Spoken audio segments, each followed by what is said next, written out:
점심 식사 맛있게들 하셨죠? 우리가 오늘 비빔밥을 먹었는데요. 세계인들이 우리나라 비빔밥이 그렇게 맛있다고 하더라고요. 근데 저는 오늘 너무 맛있게 먹었어요.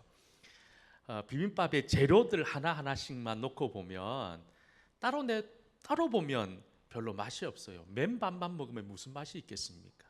고추장만 먹으면 무슨 맛이 있겠습니까?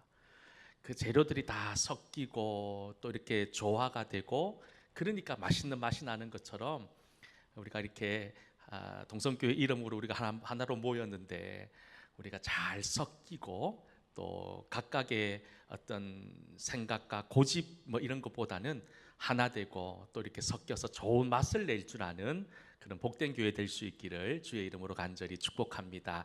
우리 옆에 분들과 한번 인사했으면 좋겠어요. 비빔밥처럼 삽시다. 좀 말이 좀 이상하죠. 비빔밥처럼 살자 그러니까 이상한데 하여튼 우리가 잘 섞이는 그런 은혜가 있기를 소망합니다. 우리가 예수님을 믿는다는 것, 이건 우리의 큰 변화를 상징하는 거죠. 예수 믿는 것과 예수 믿기 전과 예수 믿고 난 다음의 삶은 완전히 다른 무엇인가가 있다는 거예요. 무엇보다도 하나님의 은혜를 알게 되고 또 우리는 구원받은 하나님의 백성으로 천국의 소망을 가지고 살아갈 수 있는 천국 시민이 된 것, 이것이 구원받은 예수 그리스도를 믿음으로 말미암아 변화된 삶의 모습이라는 거예요. 그런데 여기서 우리가 한 가지 깊이 생각해야 되는 것은 우리가 예수님을 구주로 고백하고 천국이 보장되어져 있다고 하더라도 여러분 저절로 죄를 짓지 않는 것은 아니라는 거예요. 우리가 천국이 보장되어져 있어요. 우리가 하나님의 은혜를 맛보고 살아가고 우리가 늘 말씀을 가까이 하고 기도하고 찬송하고 예배를 드림에도 불구하고 여러분 우리는 늘 죄의 문제 앞에 시달릴 수밖에 없다는 거예요. 여러분 그래서일까요? 교회를 다니는 그리고 믿음이 있다고 하는 사람들 가운데 늘 마음에 어려움들이 있어요. 그게 뭐냐 하면 나는 왜 자꾸 이렇게 죄를 지어야 되는가? 나는 목사인데, 나는 장로인데, 나는 교회 몇십 년 다녔는데 나는 왜 이렇게 계속되는 죄를 지어야 되는가? 이런 고민은 우리들만의 고민이 아니었던 것 같아요. 특별히 우리가 잘 알고 있는 사도 바울도 우리와 비슷한 고백을 가지고 있어요. 고민을 가지고 있었던 모양이에요. 로마서 7장 24절 말씀에 보면 이런 말씀을 바울이 하고 있습니다. 오라 나는 공고한 사람이로다. 이 사망의 몸에서 누가 나를 건져내랴. 나는 공고한 사람이라는 거예요. 죄인이라는 거예요. 말할 수 없을 만큼 참담한 사람이라는 거예요. 여러분 회개가 무엇일까요? 하나님 앞에 나와서 하나님 제가 이런 잘못을 저질렀어요. 그저 입술의 고백으로 드리는 것이 회개가 아니라고 저번에 한번 말씀을 드렸던 적이 있습니다. 회개는 입술의 고백과 함께 그 고백으로 우리의 삶이 이어지고 연결되어져야 된다는 거예요. 내가 주님 앞에 그릇된 삶을 살고 있다면 입술의 고백을 통해서 내 죄를 주님 앞에 참회하고 이제부터 다른 삶을 살기 위해 살아가는 모든 일련의 과정들을 우리는 회개라고 하는 이름으로 말하고 있다는 거예요. 여러분 그런데 사실 하나님 앞에 나와서 기도는 하기 쉬운데 하나님 앞에 나와 하나님 저는 죄인입니다. 하나님 저는 말할 수 없는 참담한 죄인입니다. 그렇게 자신의 죄를 고백하는 것은 그렇게 쉬운 일은 아닌 것 같아요. 완치가 어려운 병들이 여러 가지가 있습니다. 그 중에 가장 치유되기 힘든 병이 뭐냐 하면 마약 중독, 알코올 중독, 약물 중독과 같은 중독입니다. 이 중독에 한번 빠지면 예를 들어 알코올 중독이든 마약 중독이든 한번 빠지면 고쳐지질 않는다는 거예요. 그런데 기적처럼 고쳐지는 경우가 있다는 겁니다.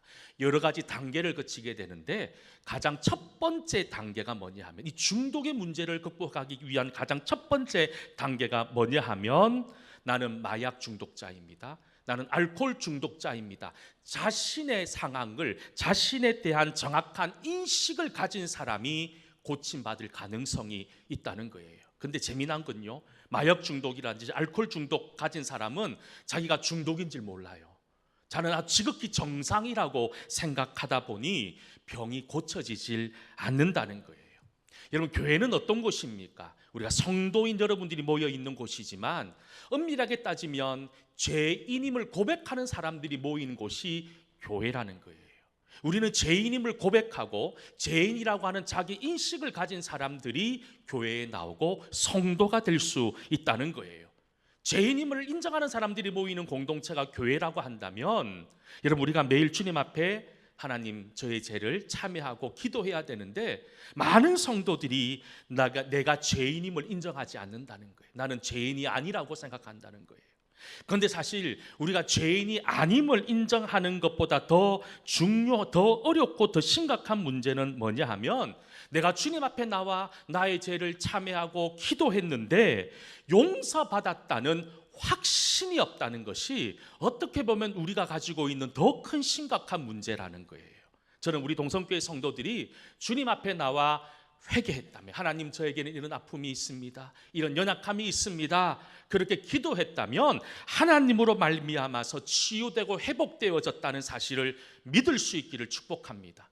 더 이상 죄책감에 사로잡히지 않는 그런 은혜. 여러분, 하나님 앞에 우리가 회개할 때마다 늘 드는 생각이 뭘까요? 하나님 앞에 나 연약함, 나의 죄악을 고백하지만 이것이 정말로 하나님 앞에 용서받을 수 있을까? 그 말할 수 없는 찝찝함, 그렇죠? 그런 어려운 마음, 불편한 마음들이 있다는 거예요. 그래서 요한 사도가 뭐라고 얘기하냐면, 요한 1서 3장 21절 말씀에 보면 이렇게 말씀합니다. 같이 한번 이 말씀 읽어봅시다. 시작. 사랑하는 자들아, 만일 우리 마음이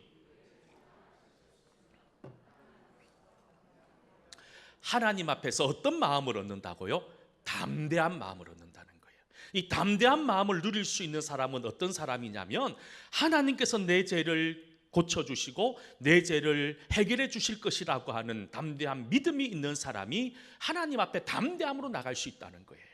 여러분, 이 은혜는 정말로 회개한 사람만이 누릴 수 있는 복인 거예요. 그리고 회개한 사람, 그리고 그 나의 모든 죄가 하나님 은혜 가운데 해결되어진다라고 하는 믿음의 고백이 있는 사람만이 하나님 앞에 담대히 나갈 수 있음을 성경은 우리에게 말씀하고 있다는 거예요. 여러분, 조용히 눈을 감고 한번 생각해 보세요. 나를 위하여 십자가에 달리신 예수님이잖아요. 나의 죄를 담당하기 위해, 나를 살리기 위해 십자가에 달려 죽으신 그 예수님 앞에 우리가 고침받지 못할 죄가 어디 있겠냐는 거예요. 해결받지 못할 죄가 어디 있겠냐는 거예요. 여러분, 우리의 모든 인생의 어려움들을 가지고 주님 앞에 나왔다면 주님께서 우리를 만져주시고 치유하시고 새롭게 하심을 믿을 수 있기를 간절히 소망합니다. 그런데 앞에서도 말씀드렸지만 여전히 이 말씀을 들음에도 불구하고 죄책감에 사로잡혀 산다는 거예요. 종교개혁을 일으켰던 대표적인 사람 가운데 마틴 루터라는 사람이 있습니다. 천주교 수도사였습니다. 수도사는 어떤 사람입니까? 사람들이 찾지 않는 외진 곳에 들어가서 평생 수도사로 살아갑니다. 그럼 여러분, 수도원에 갇혀 있다는 것만 해도 그들은 이 세상의 죄로부터 자연적으로 멀어져 있다는 것과 동일한 거잖아요. 여자들이 없으니 간음죄를 지을 일이 없어요. 물질, 자신의 사유재산이 없으니 물질을 탐하고 도둑질할 일도 없어요. 그리고 권세와 명예를 얻기 위해, 또 출세하기 위해 몸부림치면서 지을 죄도 없다는 거예요. 그런데 이 마틴 루터가 이 수도원에 갇혀서 자신 말할 수 없는 죄 앞에서 시달렸다는 거예요. 늘 죄책감 가운데 살아갔다는 거예요. 매일 아침마다 나와 하나님, 저는 죄인입니다 고백합니다. 가슴을 치며 괴로워합니다. 아무리 회개했는데 마음의 문제가 해결되지 않는 거예요. 그래서 고행을 합니다. 밥도 굶어보기도 하고 밤에 잠도 자보지도 않습니다. 철저히 고행의 십자가의 길을 걸어갔는데도 점점점 이 죄의 수렁에서 벗어나질 않는다는 거예요. 자신의 죄를 고백하는 고해 성사를 하루에도 수십 번씩 찾아가서 합니다. 그런데 죄를 고하고 돌아와도 다시 죄 앞에서 무너져 버리는 그런 자신을 보는 거예요. 하도 마틴 루터가 고해 성사를 하러 자주 오니까, 하루에도 여러 번, 수십 번씩 오니까 그 고해 성사를 받는 신부가 이 마틴 루터에게 뭐라고 얘기한 줄 아세요? 심지어, 야 루터야, 제발 죄를 좀 모아서 한꺼번에 좀 가지고 오라고 할 만큼 신부가 힘들었다는 거예요. 수시로 그냥 찾아가서 자신의 죄를 고백하는데 이 죄의 문제가 도저히 해결되지 않더라는 거예요. 여러분, 어떻게 하면 우리의 죄의 문제가 해결되어지는 것일까요? 내가 많이 배운다고, 내가 뭐 많이 가졌다고, 내가 뭐 오랫동안 몇십 년 동안 믿음 생활했다고 여러분 우리가 이 죄의 문제로부터 자유로워질 수 있는 게 아니라는 거예요. 기억하시기 바랍니다. 이 죄의 문제를 해결할 수 있는 유일한 방법은 하나님의 은혜밖에 없다는 거예요.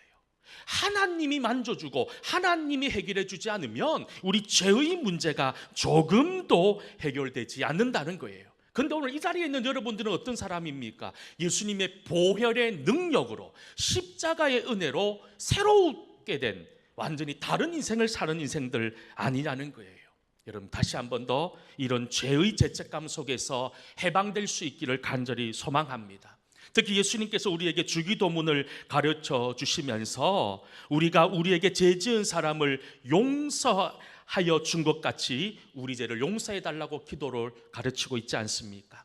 베드로가 한 번은 예수님께 찾아가서 예수님, 얼마만큼 이웃을 용서해야 됩니까? 라고 질문합니다. 우리가 잘 아는 말씀이지요. 마태복음 18장 21절과 22절 말씀에 보면 이렇게 말씀합니다. 우리 함께 말씀 읽어볼까요? 그때 베드로가 나와 이르되 주여, 형제가 7번까지 하오리이까? 예수께서 이르시되 내게 이르노니 7번뿐 아니라 7번을 70번까지라도 할지니라. 아멘. 우리 너무 잘 아는 말씀이죠. 베드로가 예수님께 율법에는 7번만 용서하면 되는데 몇 번까지 용서하면 되냐는 거예요. 그러니 예수님 베드로에게 하는 말이 7번이 아니라 7번을 70번까지 하라는 거예요.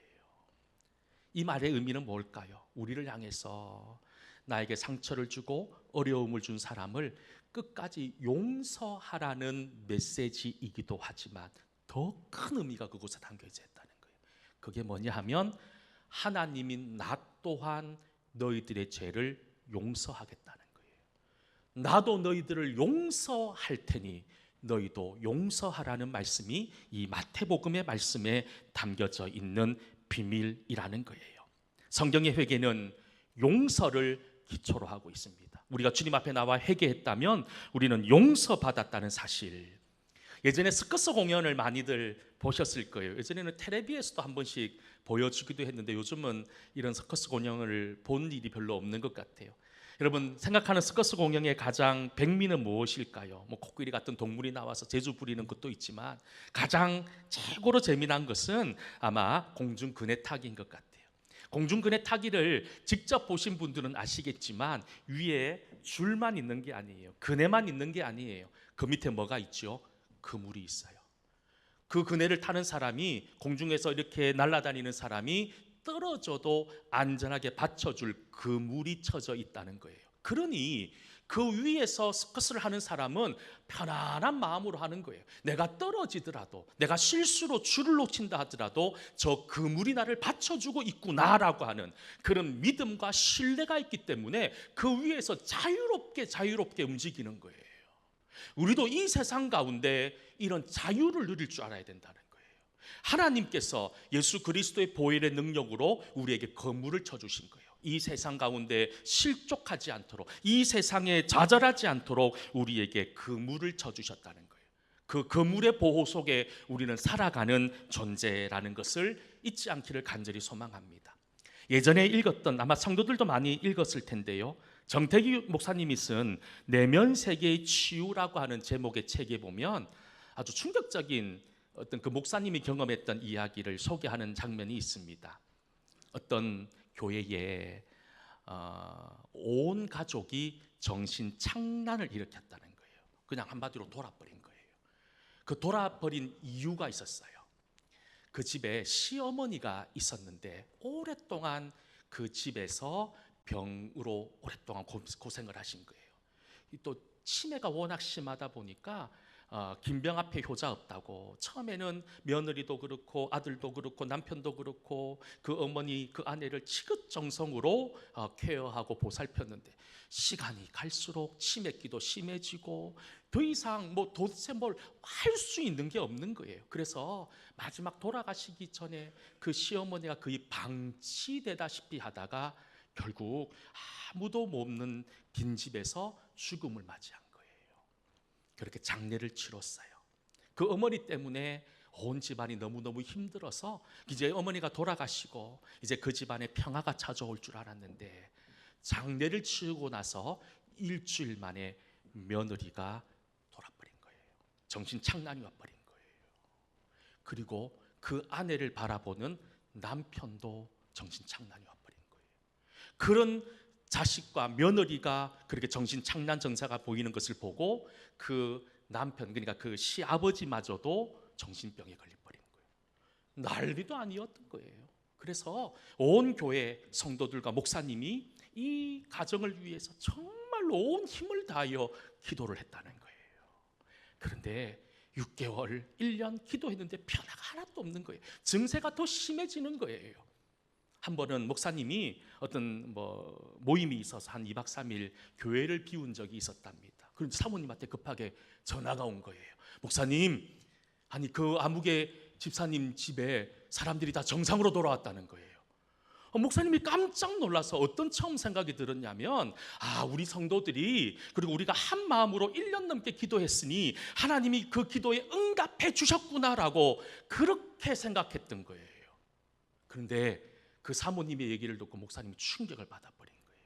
목사님이 없다는 얘기를 듣고 이 사람들이 용하다는 무당을 부른 거예요. 무당을 불러서 자기 집에 온 거예요. 와가지고 이 무당이 이 집을 한번 쑥 돌아보더만은 가장 첫 마디로 내뱉은 것이 뭐냐 하면 이 집에 시어머니 귀신이 있다는 거예요.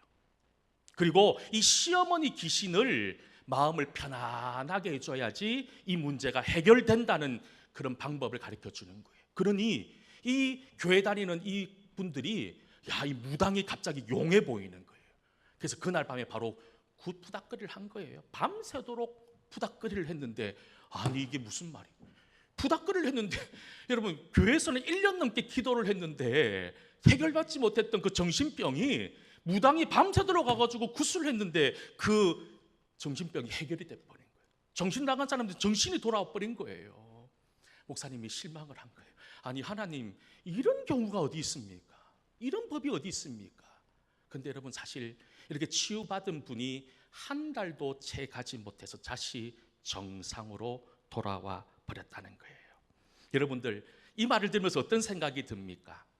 이 무당이 정말로 용했을까요? 이 유당이 무슨 능력이 있어서 이 사람의 질병, 저 사람의 정신적인 문제를 해결할 수 있었을까요? 이 무당이 건드린 것은 그 사람이 가지고 있었던 죄책감을 건드린 거예요. 뭐라고 얘기했습니까? 이 집에 시어머니 귀신이 있다는 거예요. 이 시어머니의 마음을 편안하게 해주지 않으면 안 된다는 거예요. 그래서 비싼 돈을 들여서 구술하고 그 구술 통해서 마음에 그 죄책감이 일시적으로 사라져버린 것에 불과하다는 거예요. 심리학을 공부하는 친구들의 이야기를 들어보면 무당이 사람들을 현혹하는 방법이 바로 이런 방법이라는 거예요. 표면적인 문제를 건드리라는 거예요. 그래서 이 문제만 해결되면 내 인생 모든 문제가 해결될 것처럼 착각하게 만들고 구술하게 되고 점을 치게 하고 그렇게 사람을 혼란에 빠뜨려 버린다는 거예요. 결국 이 무당이 건드린 것은 뭐냐 하면 이 무당이 용했기 때문이 아니라 이 사람이 사람들로부터 통해서 이 가정이 어떻게 이 사람들이 정신병이 생기고 이렇게 정신착란 증세가 일어나는 것을 미리 알았던 거예요. 그래서 그 아픔을 건드린 거예요. 그래서 그 굿을 통해서 나을 수 있다라고 사기친 거예요. 다시 한 달도 안 돼서 정상으로 다시 원래로 돌아온 그 가정을 붙들고 온 성도들과 목사님이 기도하고 회복시키는 그 은혜를 통해서 결국 그 가정이 새롭게 됐다는 간증을 그 책에서 소개하고 있다는 거예요. 여러분 이 이야기를 통해서 우리가 발견해야 되는 것이 무엇일까요? 우리 죄의 문제를 해결할 수 있는 것은 이 세상에 어떤 것도 없다는 거예요. 내가 돈을 많이 가졌다고 내가 가지고 있는 죄의 문제가 해결되지 않는다는 거예요. 내가 높은 자리에 올라가고 사람들로부터 인정받고 존경받는다고 해서 내가 가지고 있는 죄가 해결되는 게 아니라는 거예요. 무당을 찾아가고 점쟁이를 찾아간다고 해서 이 죄의 문제가 해결되어질 수 있느냐? 없다는 거예요. 불가능하다는 거예요. 그런데 한 가지 방법이 있다는 거예요. 그 방법이 뭐냐? 주님께로 가지고 나오면 된다는 거예요. 주님께로 가지고 나오면 내가 가지고 있는 인생의 모든 어려움과 인생의 모든 문제들을 해결받을 수 있다라고 하는 사실을 성경은 우리에게 말하고 있다는 거예요. 여러분, 인생에 어려운 문제가 없는 사람이 어디 있습니까? 인생에 말할 수 없는 답답함과 고통이 없는 사람이 이 세상에 어디 있습니까? 세상으로 나가지 않기를 간절히 소망합니다. 하나님께로 나오십시오. 하나님을 만나야 됩니다. 하나님께 나와서 여러분들이 가지고 있는 모든 죄의 문제뿐만 아니라 여러분들에게 있는 죄책감, 그리고 여러분들 마음속에 연약하고 부족한 모든 것들이 해결되어질 수 있는 그런 놀라운 기적을 맛볼 수 있기를 주의 이름으로 간절히 소망합니다. 여러분, 이런 사람이 누릴 수 있는 복이 무엇일까요? 사도행전 3장 19절 말씀에 보면 이렇게 말씀합니다. 우리 같이 사도행전 3장 19절 말씀 읽어보겠습니다. 시작. 그러므로 너희가 회개하고 돌이켜 너희 죄 없이 함을 받으라. 이같이 하면 새롭게 되는 날이 주 앞으로부터 이를 것이요. 아멘. 어떻게 된다고요? 새로워진다는 거예요. 새로워진다는 거예요. 저는 우리 성도들이 예전에 과거에 매여 살아가는 인생이 되지 않기를 소망합니다. 과거는 어떤 인생이에요? 죄인의 인생이라는 거예요. 죄책감으로 얼룩진 인생이라는 거예요. 그저 내 힘으로 살려던 인생이었던 거예요. 그런데 우리가 주님 앞에 나오면 새 인생이 된다는 거예요. 이 새롭게 된다는 의미가 무엇일까요? 하나님께 맡기고 하나님의 도움을 구하고 하나님의 은혜를 깨닫고 살아가는 삶으로 변화된다는 거예요. 이제 오늘 주일 교회에서 보내고 이제 여러분들이 일상으로 돌아가게 될 겁니다. 월요일부터 시작되는 새로운 한 주간의 삶 속에서 아마 여러분 크고 작은 많은 인생의 문제들과 말할 수 없는 인생의 답답함들을 경험하실 거예요.